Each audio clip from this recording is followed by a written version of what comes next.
What the? Are you playing the? Are you playing the Corona? That was deep, man. Holy shit. I had an empty bottle of fruct that was sitting next to me. You should play it. Play it for the show. Here, I'll provide backup with the tape measure.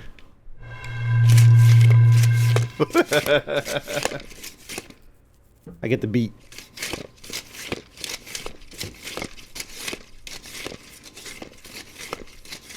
Nothing? Okay, that sounds dirty. That sounds dirty. That is.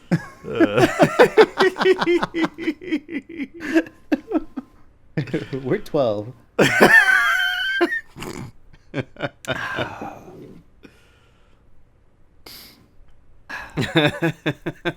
that the intro? That could be the intro. Because We're 12 transitions perfectly into we're also playing Pokemon Go. Yeah, that's true. We are playing Pokemon Go. And apparently we're now mid-podcast as well.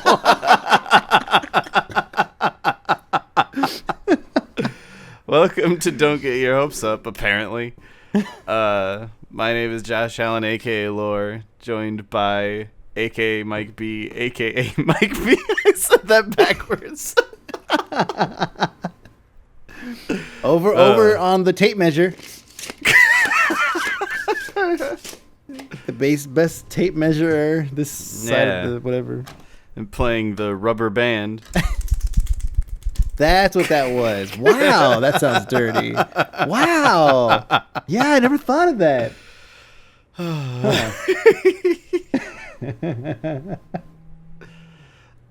So yeah, speaking of Pokemon,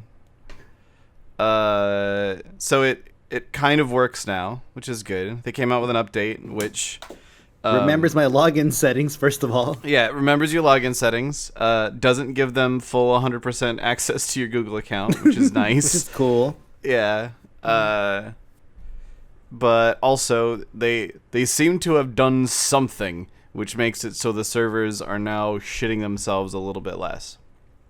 And I wouldn't be surprised because there were about a billion things they could have done to do that. Like, there's a friend of mine who he's really super into the like engineering back-end development side of things, and he was like poking at it, and he was like, "This sends an update to the server literally every second, regardless of what you're doing.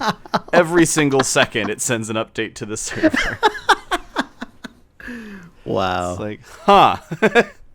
Okay, that's interesting. So you've played it, obviously. Yes, I've now played it. It's actually the craziest thing. So even before the update went out that made it work, I've generally been able to play it after about 8 p.m. Like, I don't know, enough kids go to bed, and then I'm able to play this grown-up adult video game. But like on Saturday last week, a bunch of us went over to the UCI campus, the University of California in Irvine, and like we were walking around, and it was kind of like, okay, we're walking around and we find this area where there's a gym, and then there's a couple of like there's this little loop that you could go on that you could hit these 4 Pokestops, and it took you about 5 minutes to make the loop. So by the time you got back around to the first Pokestop, it was available again. So we kind of did that for a while, and then we noticed there was a whole bunch of other people doing the same exact things. We were like, oh, this is kind of cool. It's like a whole bunch of people around here all playing the same video game. It's like a LAN party, except no one had to set it up. We just all showed up here. Yeah, it's like totally. Yeah, well, like, that's kind of cool. And then the craziest thing happened later, which now is like commonplace, but like being there and experiencing it like 2 days after the thing came out, we found a spot where there were like 3 Pokestops that all sort of overlapped with each other, so you could reach all 3 of them from the same spot. And there were about 5 or 6 of us total. So we got over there and we just put lures on all 3 of the Pokestops. We're like, that's pretty cool. We're just gonna drop 3 lures here where we pop our incense. We'll just sit here and catch some motherfucking Pokemon, you know? And we just sat there for a while. And like we're all just kind of sitting there looking at our phones the entire time because these Pokemon are just popping up like crazy. So we're like, oh, if I can catch this, oh shit, there's a Diglett, you know? And then like 10, 15 minutes later, I look up and there's seriously like 50 to 100 people just standing around all doing the same thing. I'm like, holy shit, where did all these people come from? That's crazy. Mm-hmm.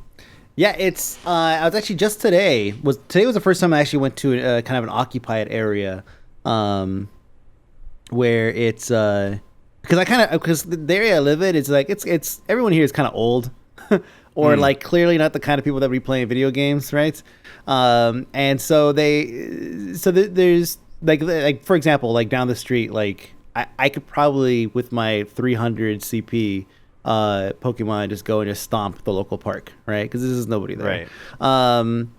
But just you know, not terribly far over by the BART station. There's a big ass park, it's Fremont Central Park, and I went there today, and it was just like first off, I couldn't believe how many Pokestops there were. Like it was just like just walking around, there's tons of them, and then there was a couple, like you said, that overlap. And somebody set lures on both of them, and I was like, "Oh shit!" So I went through there, and I got, I stood there for a minute, nothing happened, and then I got like a couple. I was like, "Okay, cool," and they were like pretty good. You know, one that I didn't have before, the Rhino one, right? And then I was like, and I kept saying to myself, "All right, now I'm gonna leave. And every time I tried to get out, it was like I was stuck in this like rift between these 2 stops that would not let me go. But then I look around and there's just like there's tons of people. And here's the funny thing, you know, it's like, and I know it varies from place to place, but in this particular situation, I'm now surrounded by like probably like groups of people, none of them talking to each other. Like one is like a couple, one group is like a couple. They're probably like 20 something. The other group is like 3 girls, and they're like probably in their teens, like probably mid-teens or so. And then there's like a couple dudes. I couldn't really tell how old they were, but they were just like off in the corner, like underneath the tree. And like here's the thing, no, everyone's doing the same fucking thing. Like literally everyone. And I'm walking around the lake at the park, and like everyone's fucking playing this game. And it was like this guy goes by and he's on a skateboard and he's looking at his phone, and I fucking knew what he was doing, right? Yeah. And I said that's a good way to cover ground. He goes, I know. Yeah. And he kept going. So it's like, it's funny that, you know, you have these hit and miss situations where it's like you can kind of stop and be like, oh yeah, like this girl comes up, she goes, hey, are there good pickings here? I was like, yeah, there's actually a couple of good ones right here. And we start talking. And then you'll be in these other situations where it's like, wow, there's 40 people here and nobody's talking. Yeah. Yeah, like it's sort of like what my experience was anyway, was like we were walking around and everyone would be quiet, and every once in a while like you'd hear somebody just like mutter something about, oh, everybody else is playing this game too, sort of thing. Like that was about it. But then someone would be like, oh shit, Pikachu, and then like 20 people would be like, what, where? Like there was a gym at the place that we were at, like I said, and one of the guys I was with, Drew Korf, who he does a lot of stuff with the Hearthstone team. He like dropped this like 1200 Snorlax on it, and another guy that I was there with, Drew Higby, who does he also does like Hearthstone esports stuff. He just started shouting, "This guy just dropped a 1200 Snorlax on the gym!" And like, at first I was like, "Oh God, why would you shout that?" And then I was like, oh, hang on, everyone here knows what he's talking about.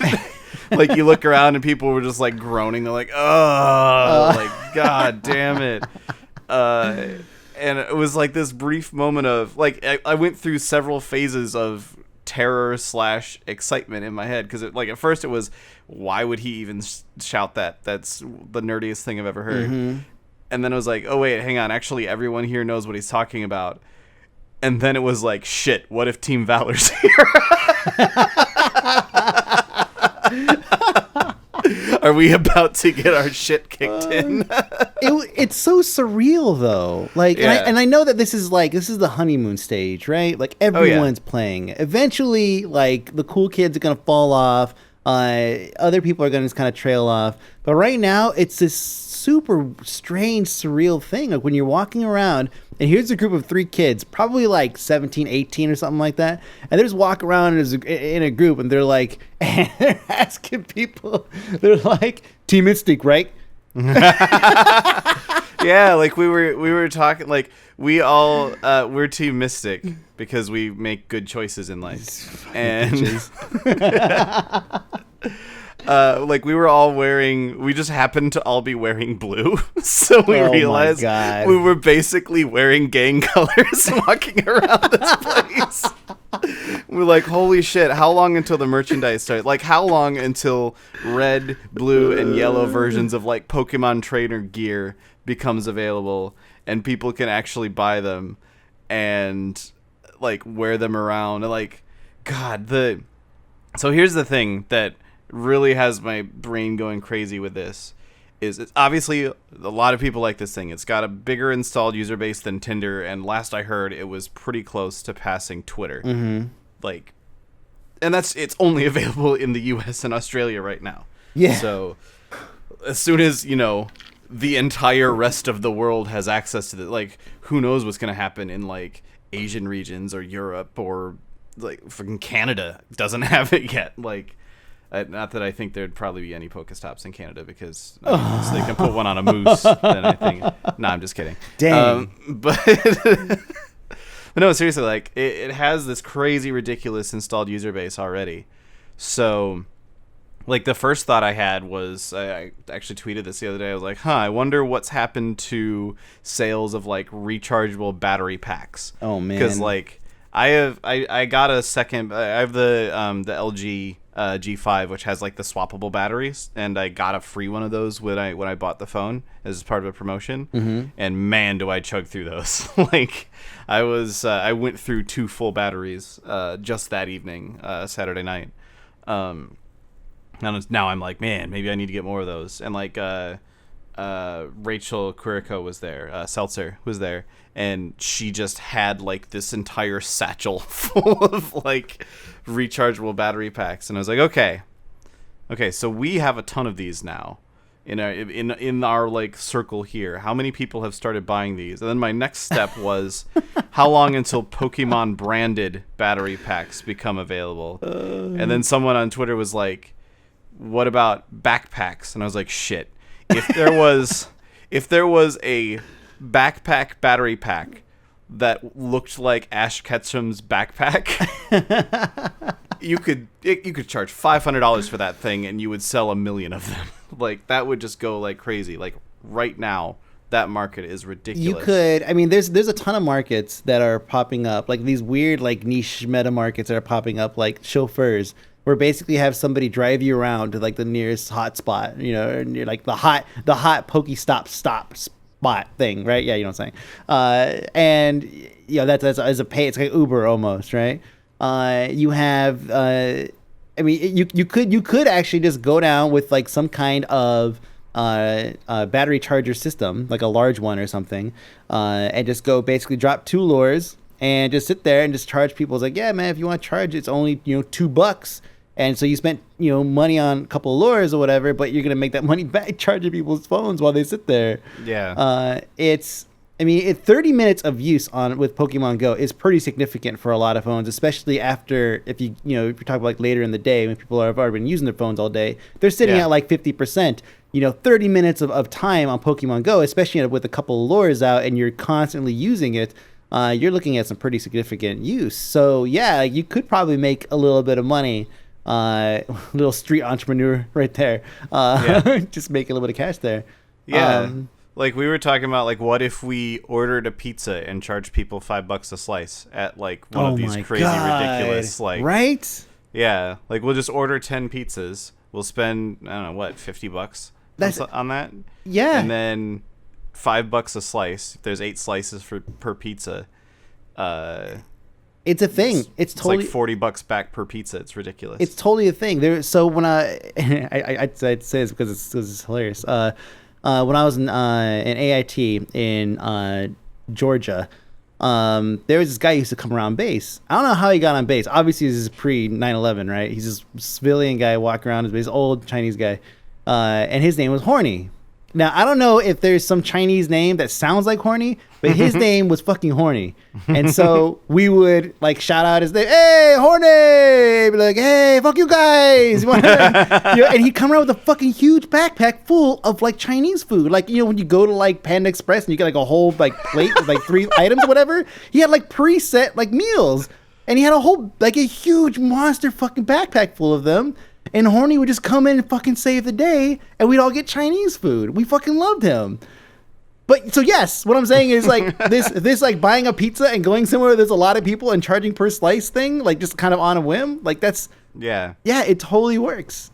Yeah, and like apparently, so the sort of inevitable end of this is already kind of in the works because apparently Niantic / whoever else is behind this thing, Nintendo, etc., are starting to talk about the ability to purchase, like, make your business be a Pokestop. Yeah. So it's like completely inevitable. And like it's the first thing I thought of immediately because right next to where I live, there's this pho place, and that pho place for some random reason is a gym. Yep. I have no idea why, but it's a gym. Mm-hmm. So all of a sudden now, all of the businesses in that area, there's like a little strip of a whole bunch of different restaurants there. I want to go there a lot more often. I'm like, I want to go over to that gym. Oh shit. Team fucking Instinct showed up with their yellow bullshit. And they got like, oh, they took this gym. What is that? It's a fucking 470 fucking Pidgey on this thing. I'm gonna go beat the shit out that Pidgey. I'm gonna take that shit. No problem. I'll go over there. I'm like, hell yeah, this is a Philly's best here. I'm gonna eat all this now. Like, it's crazy. Like the idea of you can say, okay, Niantic, I would like my business to be a Pokestop. And they're talking, the business model that they're planning to use for it is actually kind of brilliant. Because they're doing they're calling it a cost per visit sort of basis. So it's kind of like cost per click. Like every time someone spins the little thing at your Pokestop, you get charged for that. Yep. But it also means that you can set your business up as a Pokestop, and if there's just no one playing the goddamn game in your area, doesn't matter. You're fine. You're not going to spend any money off of it. So yeah, it's kind of crazy, man. And like, you've seen the pictures and stuff of like businesses that have signs out front that say Pokemon are for paying customers only, right? And shit like that. Like, if you're a business that doesn't have, if you're a business in a highly populated area. Like, if you're in... I'm going to New York this weekend, and I'm going to be really interested to see what the Pokestop layout is like over there. Because if you're in New York, if you're a business in New York, say you're a coffee shop or something, and you're in a dead zone where there's no Pokestops in range of you, you're actually probably legit losing business right now. Yeah, probably. You actually have less people coming because they'd rather go to the coffee shop that's 3 feet down the road. That's a bit underestimating. That's pretty short, but yeah. I get 30 feet down the road. 330 feet. Mm-hmm. 330 feet down the road. some distance that's still walkable and not super far out of your way because there's a billion fucking coffee shops in Manhattan at least. Mm-hmm. But yeah, man, it's crazy. And this system that they're talking about doing, like it's funny, like the phone sex and psychic thing company I used to work with, that was just one side of the coin. That was what's called earn per call. And earn per call is basically, when you think about how phone sex works, right? You call up and it's like, oh yeah, you're jacking right now. Oh, that's great. I'm earning $4.99 a minute. Yeah, keep jacking it, right? That's like the earn per call side. The pay per call side was the reason why we kept getting acquired and reacquired over and over again, was because that side was making so much stupid amounts of money that it was like you could charge, and this is like where the big money would come in, like lawyers, right, or attorneys. Whenever we would be able to refer to them a client, we could charge the attorney like $25 to $100 for a referral. like per fucking call. One call, and you earn, boom, like up to $100. And so it's like the earn per call was making tons of cash. Of course, it's phone sex and psychics. That's gonna make a lot of money. But the pay per call was like a legit way, of making money, doing this exact same thing that they're talking about doing with Pokemon Go and these Pokestops. So this is totally like this system is like totally something that works, and it makes a lot of money. You just basically get a sales team together, and you hit up all these guys, and you just talk. And a lot of them will actually come to you, like, hey, I would love to have a Pokestop in my boba tea store, right? Yeah, that's a perfect spot for one. Yeah, there's a place called Quickly right next to Blizzard Campus that is a Pokestop. And they have to be so happy about that. Wow, yes. You just won the lottery. The tech lottery. Yeah. So yeah, man, Pokemon Go, it's fucking crazy.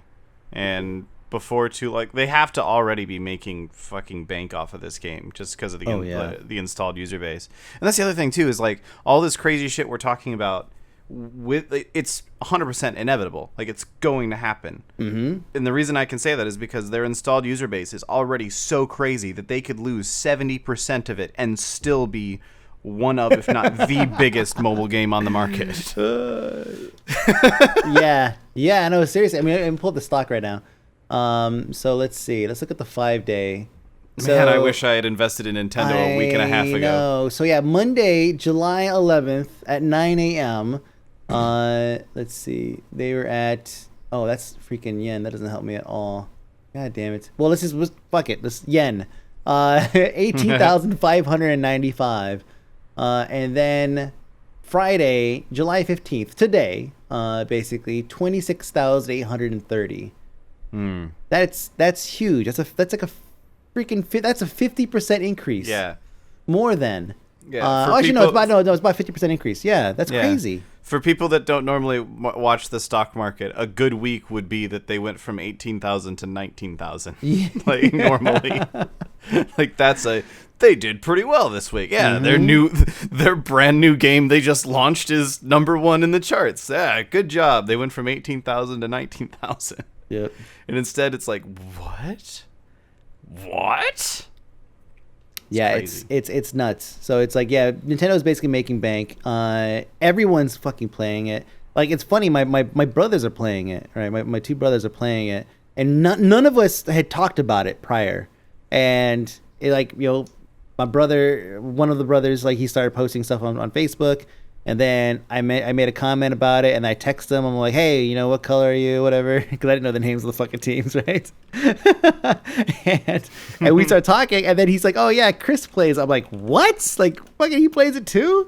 And so it's like, and so I hit him up, and he's on Instinct, and he's like, yeah, I just picked one. I picked Instinct, and I was like, because there's nobody out there that's Instinct or something like that. I don't know what his excuse was. But yeah, so now it's like we're all on different teams, and like we all have a Facebook chat, like group chat going, and it's funny because it's like, I mean, honestly, like, like we talk like to each other directly, but the three of us talking together hasn't like happened in a long ass time, like a long, even in just a Facebook message group. Like, that's a huge step for us. For so long, because they live like, out in the middle of Indiana and Kentucky. Like, I never see those guys.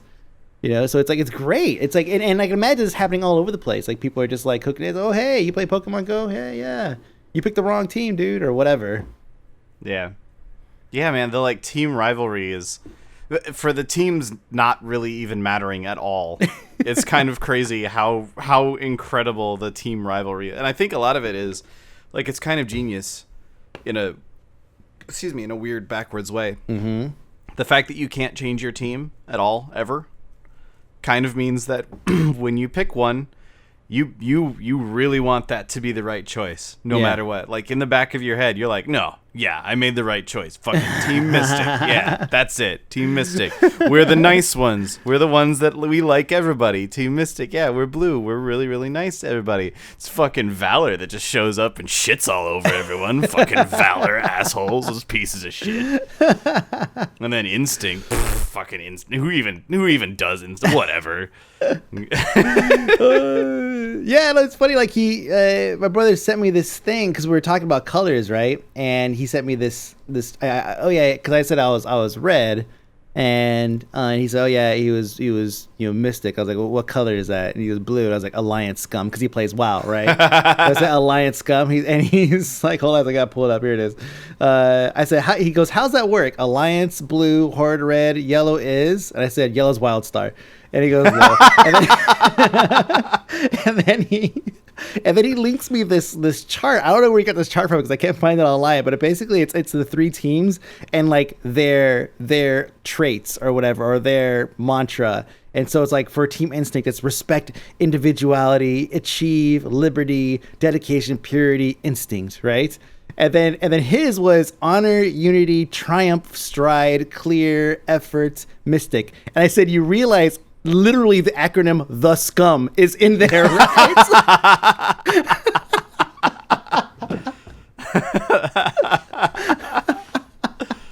Oh, that's funny. So yeah. Speaking of teams, I'm trying to hand off here. So yeah, speaking of Pokemon teams, by which I mean speaking of red versus blue, because no one gives a shit about yellow. By which I mean speaking of Democrats versus Republicans. Ooh. By which I mean speaking of what the fuck is Twitch doing?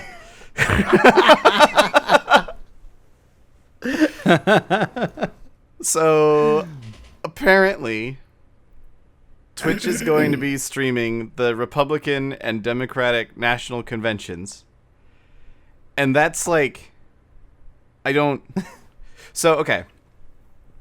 The idealist side of my brain, the side of my brain that's like, yay, forces of good, hooray, positive social impact, hooray, is like, okay, yeah, let's put fucking politics in front of all these punk-ass kids that don't go out and vote because there's kind of an important fucking vote coming up this year, and I don't want to get stuck with Trump. I don't even care that Hillary's probably not a great candidate either, so I'm like, ugh, fucking scared of that guy. So it's like, yeah, let's fucking put politics in front of kids and make sure that they're more aware of what's going on. But on the other hand, then I spend 3 seconds in a single Twitch chat room at all, anywhere, ever, and I go, these people aren't gonna. How is this? Like, I spend most of my time when I'm moderating a Twitch channel banning people for talking about politics. Like, what? So it's interesting because it makes me want to tune in to see how much of a train wreck it is. Like, is this just going to be the worst fucking thing that's ever happened on Twitch?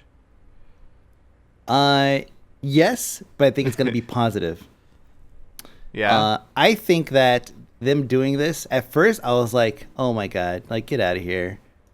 But at the same time, there's a big problem with reaching certain demographics. Yeah, that's true. And if we put it in the place where those demos go, which is on Twitch and YouTube and just basically online, then perhaps we can show more and educate people more about what it is that this country is doing. So for me, it's like putting it out there. You know, they don't have to watch it if they don't want to. Yeah, the front page is going to fucking have an ass and a fucking elephant on front of it.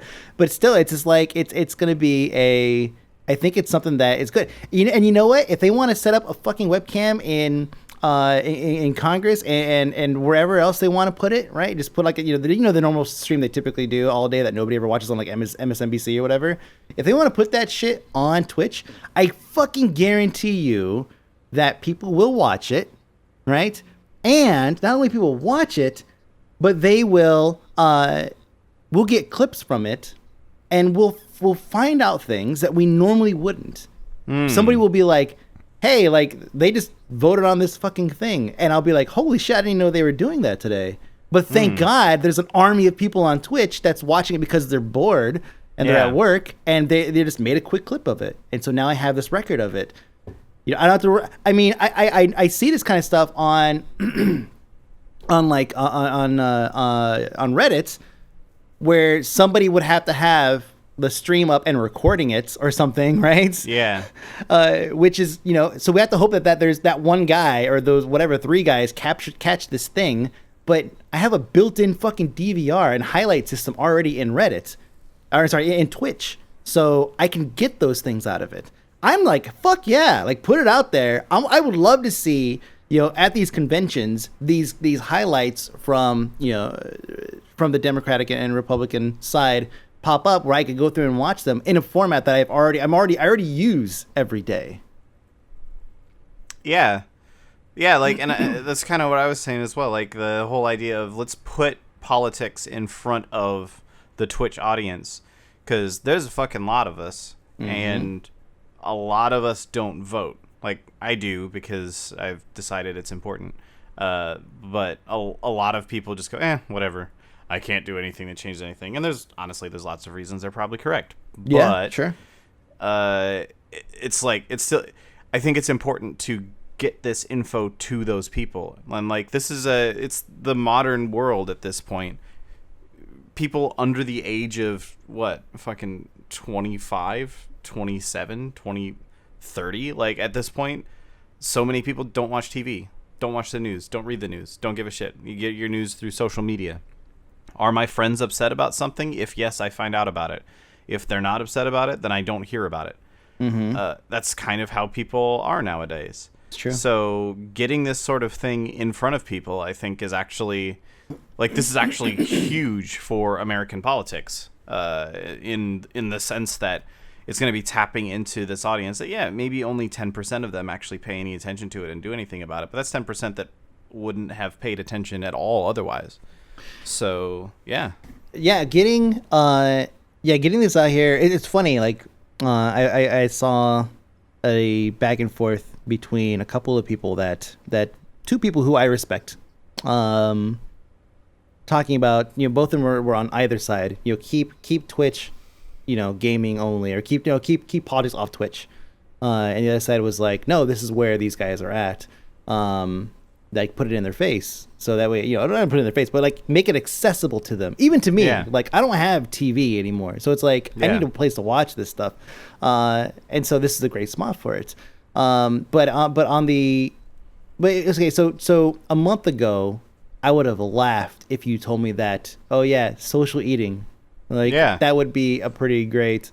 Exactly. Yeah, that wouldn't happen. 6 months ago, creative would have been like, what? Like, whatever, right? And then Bob Ross came.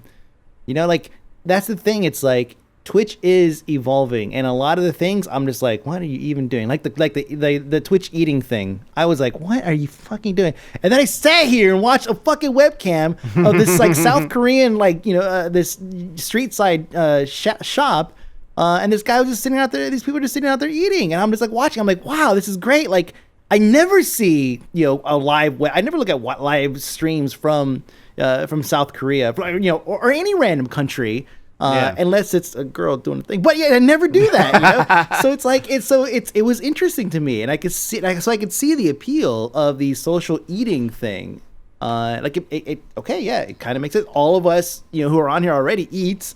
And it also opens the doors to other scenarios where you'd have a social eating webcam. Yeah. What other? What? No, I'm just saying, like, this could potentially be another evolution of Twitch's Twitch's obviously end goal to basically be the provider of all media for the 13 to whatever demographic, because none of us are watching actual TV anymore. Yeah, and if you're Twitch right now, like, Twitch owns gaming streaming. You just don't stream gaming on other platforms. Right. Like, you can, but it's the wrong choice. You should be streaming on Twitch, categorically, 100%, full stop. No cause for debate there whatsoever. If you are Twitch and you want to grow, gaming is not the space you should be trying to grow in. Like, you're already, everybody that wants to stream gaming content, everybody that wants to watch someone else stream gaming content is already there. You have that market. You have that demographic.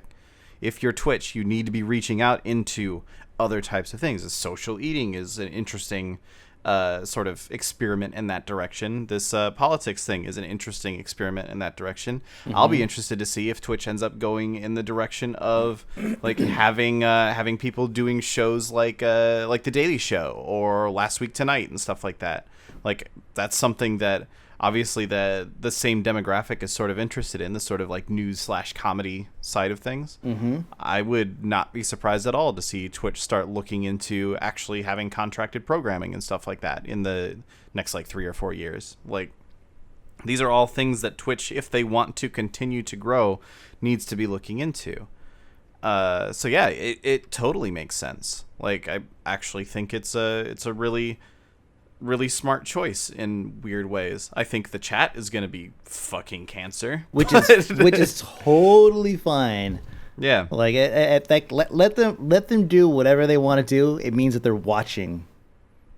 Yeah, and I'm totally okay with that. And if it's someone from another country watching and see how fucked up our shit is, great, great, right? Yeah. If it's someone in our country that sees how fucked up our shit is, great, even better. Yeah, like. Thinking about it from an international politics sort of angle, it's kind of like, you guys, the rest of the world, guys, you see what we have to deal with? I know. Sympathy. Please understand, we're not bad people until we go into politics, and then we're automatically bad people. So speaking of bad people, by which I mean speaking of politics, by which I mean speaking of basically gambling, Steam just kind of gave a big old fuck you to all of the CSGO gambling sites. Like, primarily CSGO. I guess there were some for other games as well, but pretty much entirely of sites like CSGO Shuffle and stuff. Yep. They came out with this press release. What was this now? Just 2 days ago. Yesterday, actually. And they said, basically the TLDR is that people are no longer allowed to use their API to run a gambling site at all. So the way these sites actually worked, I guess to clarify because I had to look into it, so I guess I should clarify for anyone else who doesn't know what's going on. You're able to trade things in-game. And what these sites did was they set up a method for people to essentially bet one of their items by trading it to, basically, if I'm understanding it correctly, you basically would trade it to a bot, more or less. And then the bot would do its whole bot thing and be like, okay, this person wins, and trade all the stuff back. And then these items would have like a real world value attached to them. So like this weapon skin in CSGO is worth like $5,000. Oh my God, that's crazy, and so on. And that was how they made money, is that you could then buy these things as well through this site. Or you would gamble with real money and then use that real money to purchase one of these things. And it was a complicated thing that I never really went into entirely, just to really like wrap my head around how it was all working together. But the TLDR is that people were trading CSGO skins for real money through these sites, using illegal gambling. Well, I guess not even really illegal gambling, just using gambling as a way to do so. And those sites were making money. They were doing well. I say were because now they are no longer allowed to do anything. Steam was like, you cannot use our API to do this anymore. And so now what that essentially means is that if they want to run these sites, instead of having... basically, they now have to do everything 100% in person if they were on it, which they're not going to be able to do. There's no possible way because there's too much of this actually going on. They would have to have someone actually running an account say, okay, trade your thing to me. Okay, now we'll do the gambling thing. And now I'm going to trade all this stuff back to somebody else. Yeah, it's crazy just because of the sheer amount of... Like, it's crazy that Steam and /Valve just had the ability, and it's well within their rights. They decided they didn't want this going on, and they decided to shut it down. they had the ability to essentially shut down what had to be at least like high six-figure income for several people that were behind running these sites. Oh, totally. Yeah. Yeah, like there's we had Zam had a site. It was what was it called? It was TF2 Outpost. And it was like we had basically acquired the site and the guy and the developer, and who the developer was brilliant dev, like really really fucking smart. He just basically worked with just straight trading, like just straight up trading. You know, it's like, so right now I'm looking at the site. It's like so and so wants to trade unusual, a rather festive tree, a level 92 hat, a level 42 hat, and a level 68 hat and then you basically submit, I want to trade this for that, right? Like there's a ton of sites out there, and so this site was massive, obviously, because we at ZAM at the time had acquired that, right? And we saw this as a lucrative form of income going to these sites. This is huge because like these sites they just link into the inventory. And in this particular case, TF2 Outpost focuses on obviously TF2, CS:GO, which is getting huge because of esports. It's obviously another space that you could basically carve out and say, okay, I'll take that, just that inventory. You have this massive inventory pool from these players who are playing all these different games. I mean, I have cards, and I have emoticons, and I have skins, and I have profile background images, right? Like wallpapers. I have so much random shit from all these different games. Imagine if you were to link into like 1 million players. You would have so many different things that you could basically say, okay, let me just create a system that allows me to trade these things, and it's all available to you. And that's what the Steam API allows you to do. Which is really great because it allows people to innovate and create sites like TF2 Outpost or even like CS:GO Lotto, albeit the whole gambling thing. But that's the problem, is that if you give people the power, with great power comes great responsibility, right? Yeah. So that's what happens, is somebody is going to abuse it because they're going to see a way to turn a profit on it, and they're going to do that. There are people, I've read actually I've been trying to dig it up so I can find like an actual testimonial here, but I have already read that some people actually can't get their money out of these systems. Like these random, these other gambling sites, CS:GO Bets or whatever, and Skins 2 and all these other like gambling sites. They have money tied up in this, like real money, and they can't pull out. They can't cash out because these sites have basically locked everything down. Yep.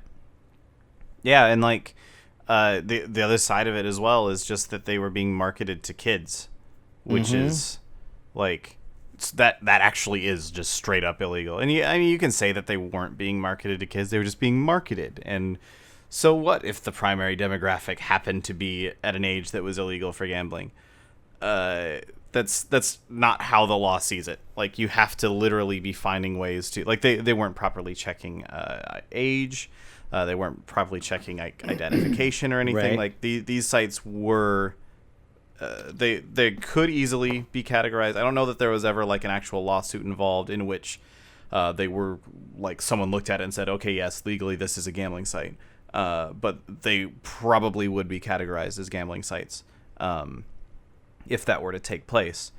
And since it's taking place through Steam, that means that Valve is liable. They are legally liable for allowing it to happen.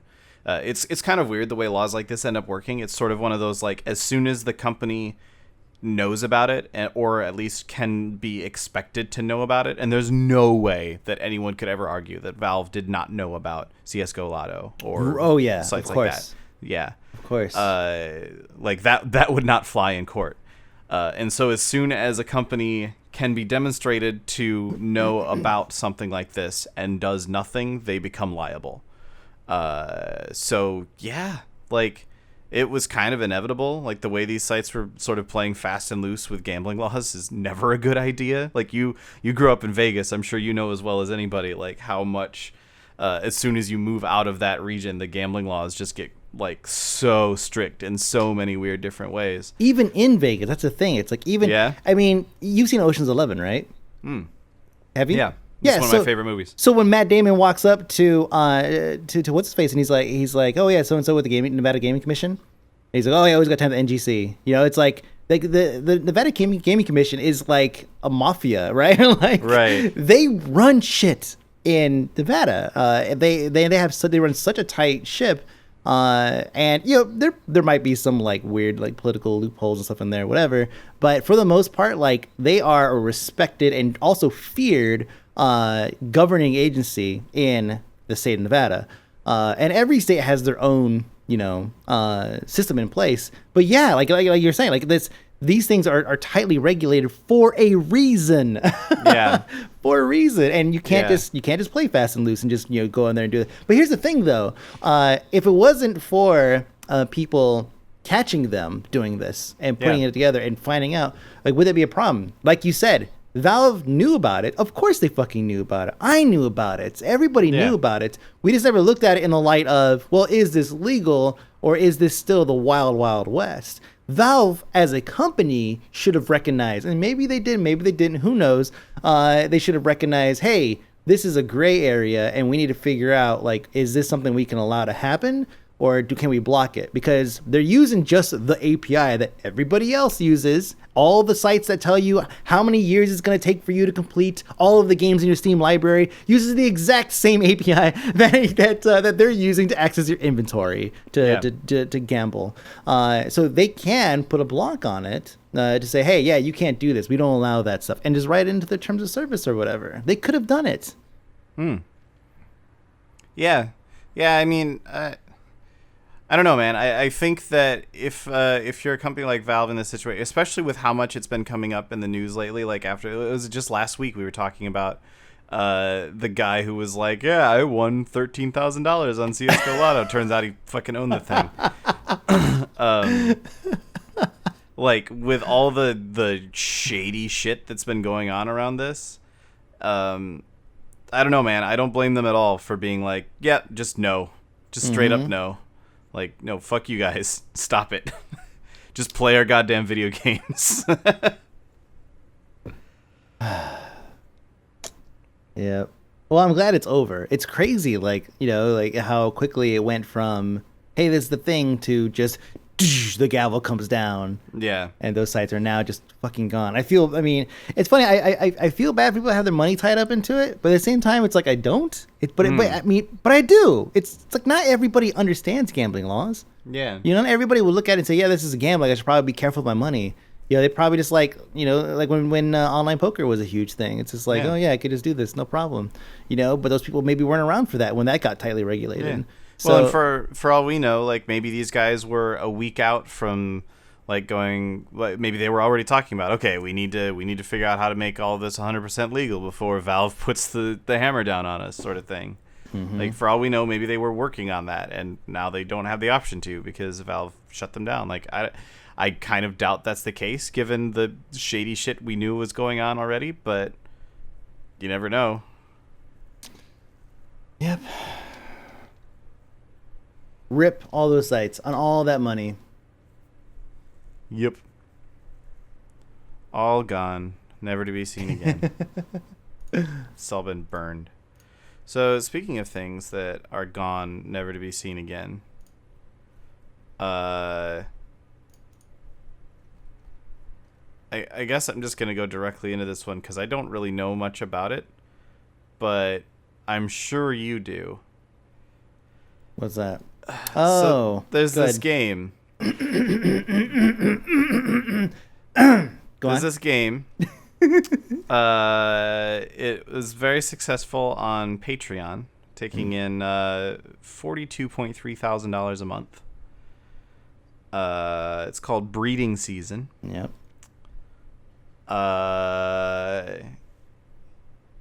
It was a sex game that billed itself as Harvest Moon meets Hentai.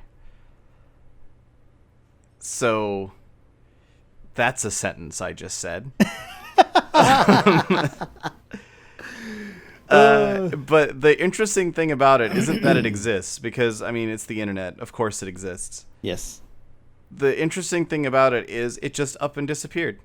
Just development just stopped. And they're just like, yep, no, it's done. The Patreon went private, and what?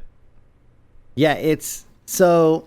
As somebody who has played this game, because Of course you have. yeah, well, because they have a demo that was like free, and I was like, what the fuck are people paying $42,000 a month for? Right? As somebody who is on Patreon, not once but fucking twice, and not making anywhere near $42,000 a month.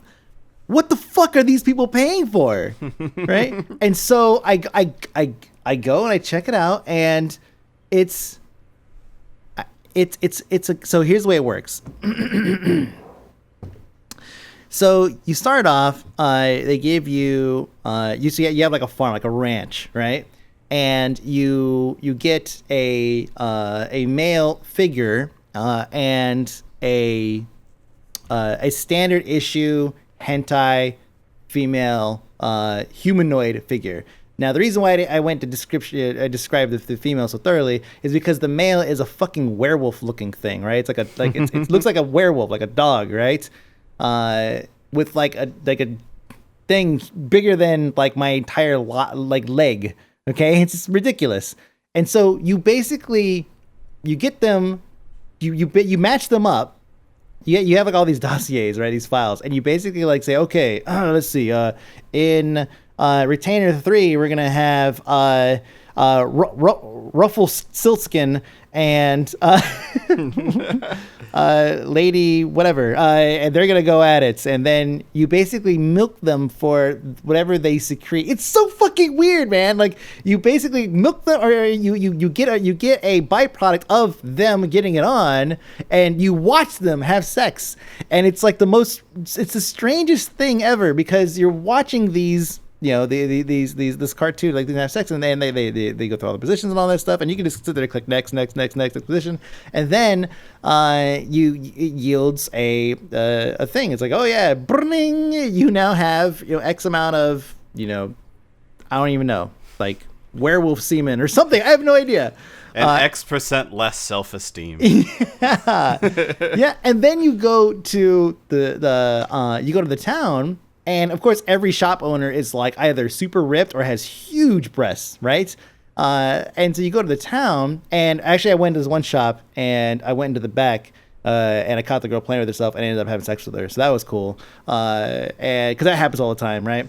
Yeah. And then, but that she turns out, oh, she's a vendor. Oh, great. Oh, cool. Nice to get to know you. And so all these vendors, you bring these materials in, and you farm, or you gather from your ranch, and then you're able to basically get more characters and get them to have sex, and then you get more of whatever it is, and you could give them supplements, and you could give them boosts and stuff like that. It's such a fucking strange and bizarre game, and it's so hard to fap to, but it's a fucking game that like $42,000 worth of money is being thrown at every month, and then somehow there's a disagreement. There's dissent amongst the ranks, and you have one of the developers that sneaks out behind everyone else's back and creates another game that is very similar, called Cloud Meadow, and he launches his own Patreon. And actually, I wonder what his Patreon is doing. Let's go see right now. Let's see. Okay, well, not doing too well, but he's getting $383 a month. I'm sure this is probably going to take off, especially given that there's $42,000 of money now floating around in the Patreon ecosystem, looking for the next Harvest Moon meets what? Hentai. Okay, thank you. That should have been obvious. Yeah. Harvest Moon meets Star Wars? I don't know what you were looking for. He's making his own version of that. And now that money's all out there in the system, like in the ecosystem, surely this guy is going to score some more from that.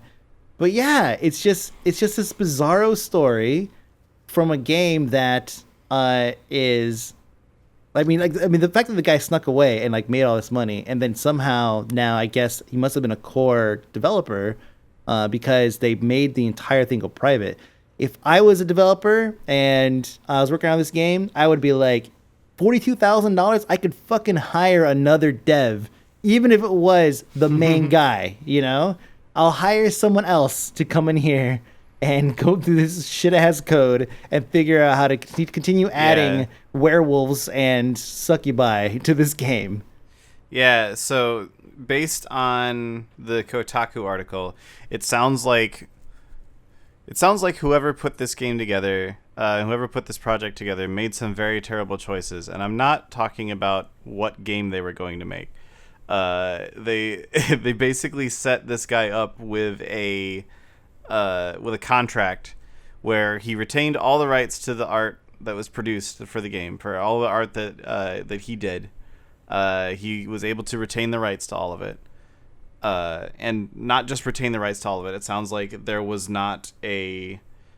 so even in cases where you say, okay, yeah, you will retain all the rights, but you allow us to use it in perpetuity is usually the way that contract ends up being put together. Apparently that wasn't the thing, because he was then able to say, right, I'm taking all my art assets, and also you can't use them anymore. And then for some...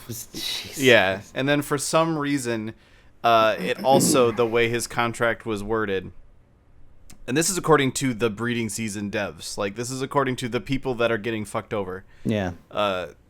They said that the wording of his contract let him also walk away with half the studio's savings for some reason. This guy had the best contract ever. Seriously. I want to go work for this company. But here's the thing, though. Yeah, so I missed a part of the contract, but, like, this is only going to be good because it says that he was making $9,000. His cut was like $9,000 a month or something, right? Like, and it's only getting larger because when I first joined Patreon, they were making like 30-something thousand. So they've only gotten bigger.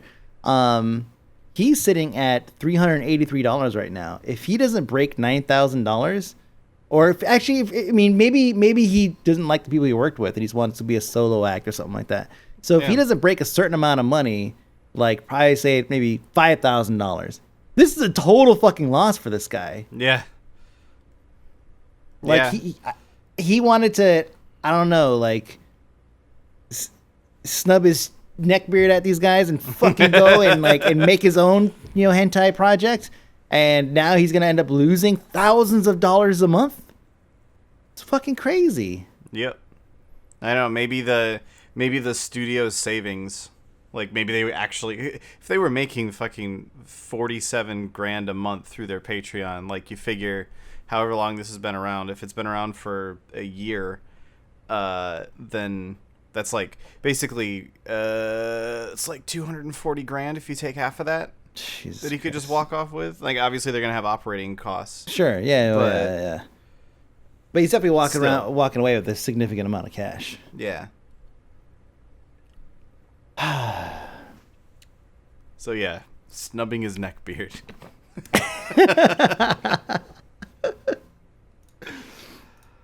So just so everybody knows now, the top actually let me double check here real quick because the list is split between no. So Kind of Funny is actually the number one Patreon on Patreon? On Patreon, yeah. Yep. Sorry, yes. Yep, so good on those. That's Greg, what's his face, and those guys. So yeah, the Game Over Greggy. So yeah, they are now the number one earner at $31,166.50 per month. The average support per Patreon is actually $3.99. So that's really impressive. That's really, really impressive. It's a lot of money they're pulling in. I feel like average support per Patreon is kind of a meaningless number, though, because how many Patreons were set up because someone was like, maybe I can convince people to give me money? And then that's per patron, like per person. Oh, sorry. Yeah, per person. Oh, I should also note that they're also the number 4 on the Patreon rank. So they're Kind of Funny is making $31,166, and Kind of Funny Games is making $24,337.90. So they're raking in about $50-something thousand a month on Patreon. They're making pretty good money. Nice. pretty okay money for the Bay Area. Because they're located out here. I think they're actually in San Francisco, so that's pretty good. Nice. Yeah. Good for them. Yep. Don't have any idea what that has to do with hentai. I was just talking about like now they're the reigning kings of Patreon, whereas before it was those guys. Oh, I fucked up. No, I didn't. Sorry, I wanted to make sure I covered the not safe for work stuff too. Because those guys were the number one and the number one not safe for work with, what is it, farm fucker or whatever the hell it's called. Sure.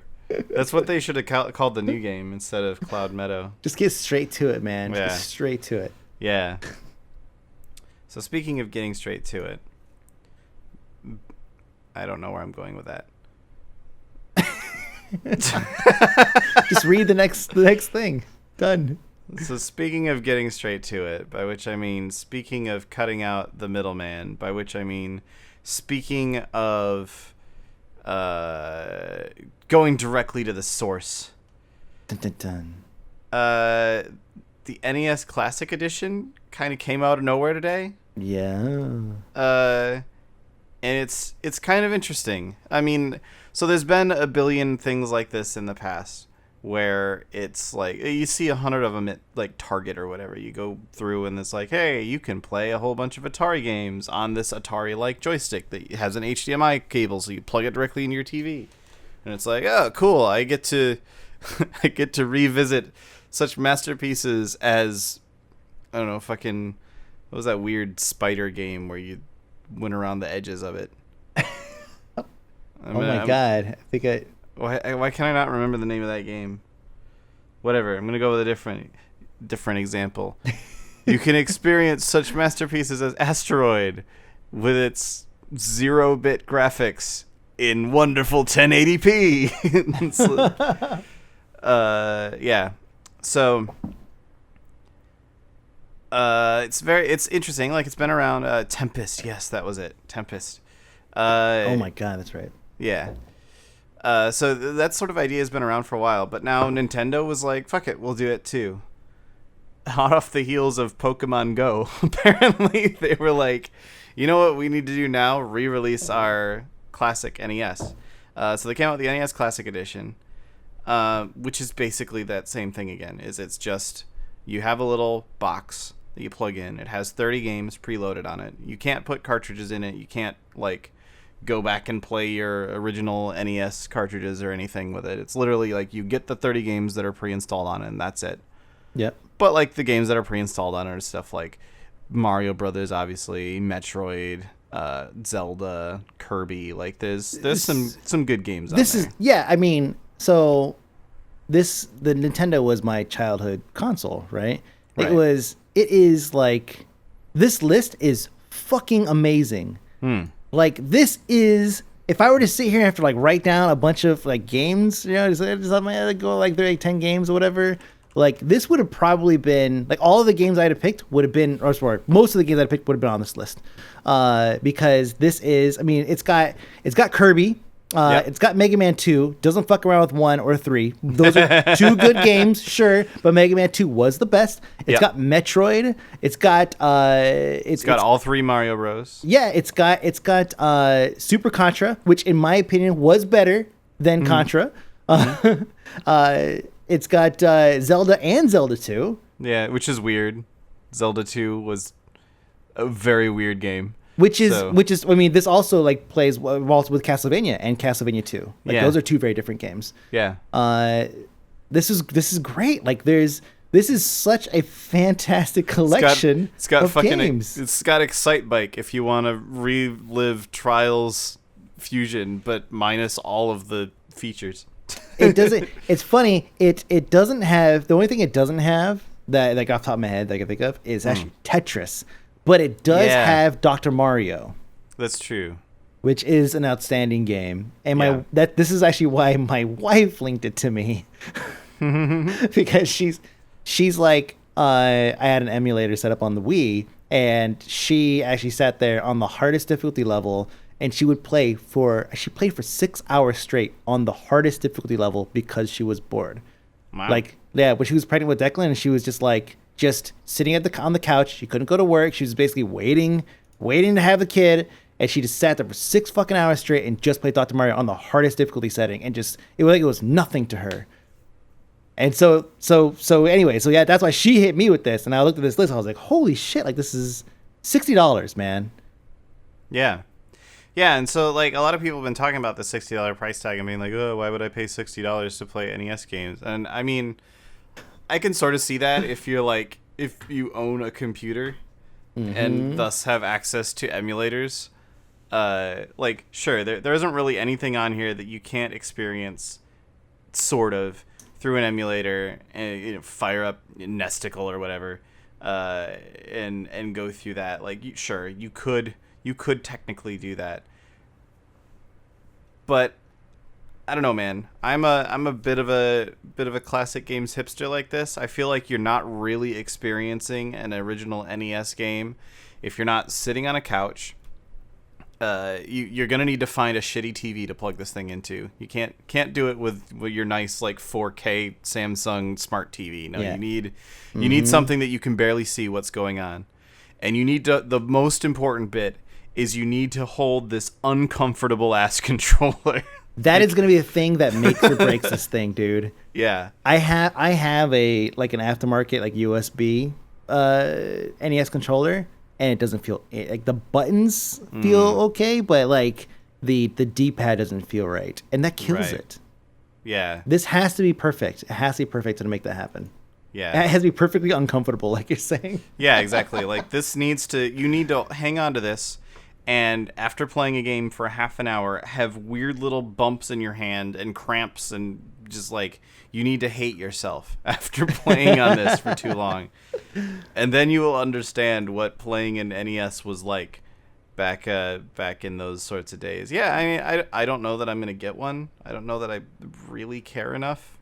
Like my sort of approach to nostalgia stuff like this is I have happy memories of all these games, and I'm worried that if I go back and play like Super Mario 2, which in my opinion was the one that I enjoyed the most because, like, I don't know, it was a weird one, and I liked that. I'm very worried that if I go back and play Super Mario 2, I'm gonna just be like, oh, so this game is just fucking weird. I'm gonna be like, wow. Yeah, this is bad. This is not good. Well, I was stupid when I was 6. Yeah, it's there's always that nostalgia thing. It's like, are you gonna get this and actually use it? And also, there's the whole like, well, why would I do that when I already have like ROMs for blah blah blah blah. Yeah. Which, like a lot of us have a folder of ROMs that we move from Android device to Android device to PC to Wii U or whatever, right? Like, yeah, we have that collection, but there is something about having a curated list. Because when I go through my fucking list of ROMs for Nintendo, like, there's so much garbage, things I would never play. It's like 1942, 1943. What? 1943? Fuck that game. 1942 was the best. And then it's like, okay, that's just in the ones. Now to the twos. And it just goes on and on and on. But having a curated list is like, man, it's great. This is a lot of good games. If the controller is just right, it's like, hey, maybe this would be pretty nice. The other thing too is I want to get my kid to play games on a controller, kind of a stepping stone here. He plays games and stuff on his phone, but I feel, and I'm sure I know that that's the future, right? Yeah. But I do want him to learn how to use a controller. But I know I can't just throw a fucking Xbox 360 controller in front of him and be like, hey, no, go you need town. to give him the most uncomfortable controller possible. Yes, that has 2 buttons, two push buttons. Yeah. One that runs and one that jumps. That's all. One that shoots and one that jumps. All he needs. And then just step him up from there. It's a $60 investment for me to have a bit of a nostalgia break every once in a while, for my wife to get a Dr. Mario fix, and so I could throw it at my kid every once in a while and be like, hey, play Ghosts and Goblins, the hardest fucking game to ever come out on any console. Play that for a little bit to see how much you like controller-based games. It's kind of crazy, actually, like, thinking about it. Like, it legit was just 2 buttons on that thing. Like, you had the D-pad and 2 buttons. Mm-hmm. That was it. Like a select and start, I guess, kind of count, but those in 100% of games selected basically nothing, and start paused. That was it.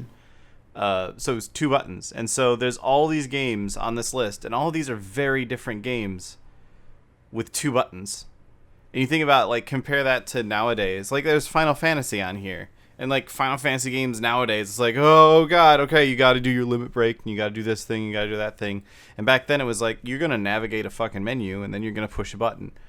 Or things like Castlevania or Mega Man. Like, nowadays, one of the big complaints that I had with Mighty Number 9 when I played it was this weird kind of dash mechanic that they put in there, which just kind of seemed like, here's a reason to push extra buttons. And I was like, I just want a button that jumps, and I want a button that shoots. Yep.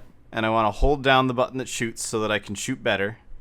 And I want to sometimes push down and jump so that I slide across the ground. These were simpler times. I'm playing Decopolis last night, and I keep on like eating food on accident when it's like, oh shit, that's usually the light attack button, right? the light attack button. Yeah. Oops, that's the eat button, and it's like, holy shit, we have all these buttons. Eating and consuming, usually consumables were like you hold down B and you hit up. Right? Yeah. Basically, you hit the non-jump button, so basically the attack button, and you hit up. Boom, that consumes your consumable. Actually, that was actually the way you use your consumable item in Castlevania, right? It's such a simplistic system, and it's so funny that it's like now it's like, oh, whoops, I ate my food because I thought it was my medium to light attack or whatever the fuck. It's actually kind of funny. Like, games have been slimming down on buttons lately too, I think. Like, if you look over the history of gaming, you kind of started off with like Pong, which didn't even have a button. You just moved up and down.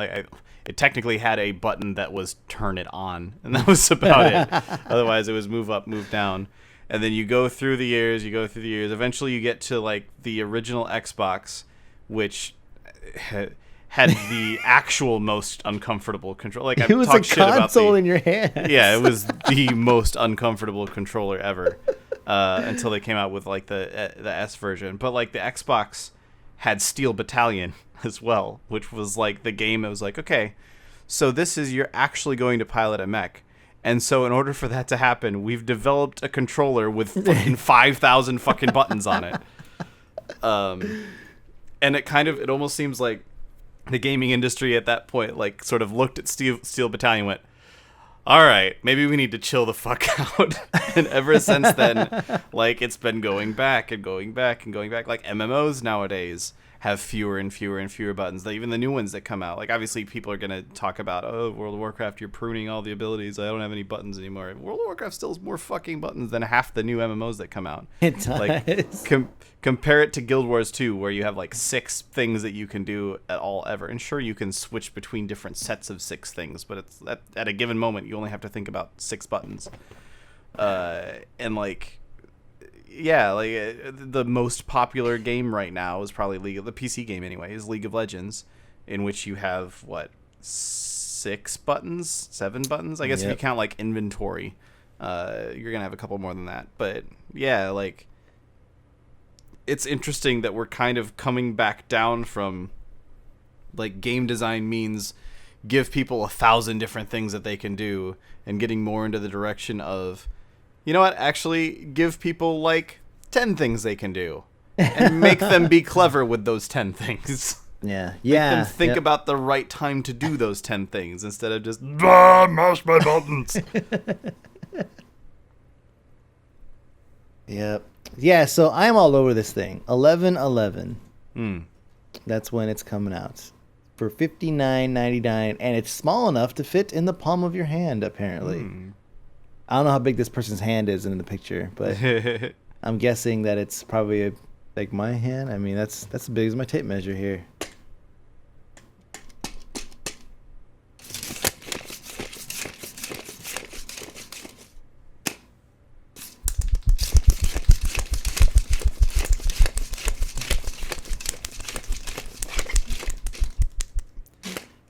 The end of this show is brought to you by breeding season.